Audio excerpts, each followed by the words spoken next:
Blake, before we go, let's talk a little bit about timeline. You've got an ambitious timeline to get this into testing and production. Would love for you to sort of talk about what the expectations are from here.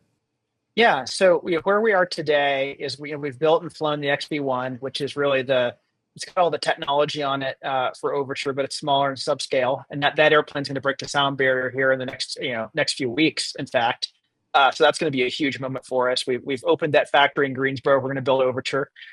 We've selected all of the major suppliers that are doing everything from the fuselage and the wings to the landing gear and the fuel system. So what's really left is to take everything we've learned on XB1, break the engineers' pencils on the Overture design, and take it into production.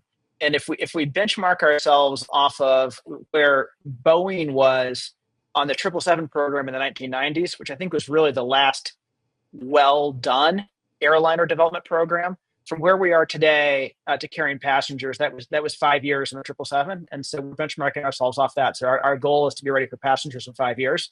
Now, there's no guarantee, obviously, that we'll hit that timeline or that we'll even succeed at all. There's still a lot we have to do, and we're doing it for the first time as a new company.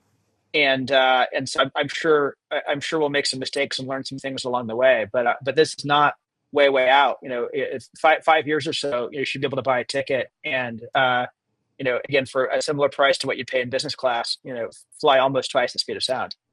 I can't wait. We're going to do this show in the air sometime when you guys are ready to actually launch those first flights. JP and I are going to do a bring it home supersonic. So we can't wait. Fastest podcast in the world. Fastest podcast in the world. Cannot wait.